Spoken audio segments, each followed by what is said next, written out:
The technique number 2 is Impressionism. So we're going to be painting impressionistically or impressionistic. This technique is all about movement. So there's going to be a lot of movement. There should be a lot more movement in your painting.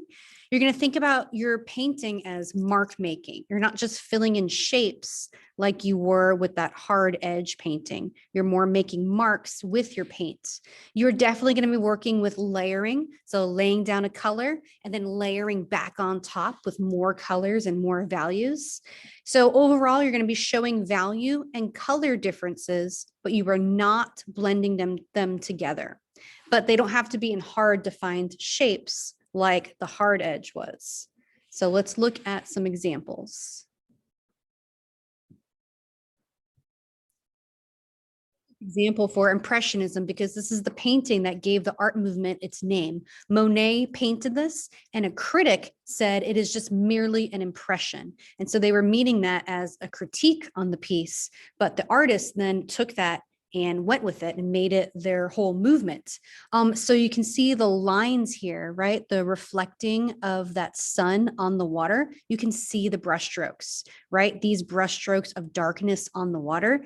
This almost looks more like a sketch. It's just a quick impression of that scene that Monet was capturing or that Monet was painting. So the mark making is a lot more loose. This is probably my favorite Monet painting. And again, you can see all of the brushstrokes of the artist. Nothing is blended into each other. It's all just layered all on top of each other. And here's a close-up where you can really see the different brushstrokes. This is the Monet painting that we look at in the AP art history class. And this is more about the busy lifestyle of the people at this time and transportation. All right, another impressionistic artist is Cezanne. And so he was much more into nature and landscapes and still lives. But again, you can see every single brushstroke that he's making is not blending into the next brushstroke. Same thing when he's painting a still life, right? These object of apples or fruit.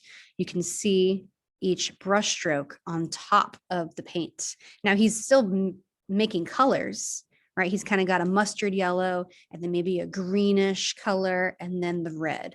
So he's also putting complementary colors right next to each other.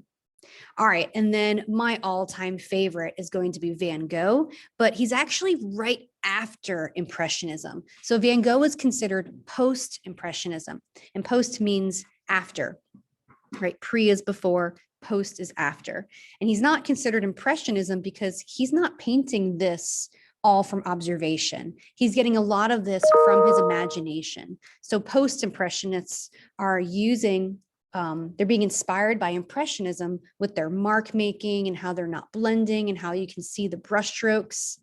But they're also pulling in part of their imagination and not just painting from observation.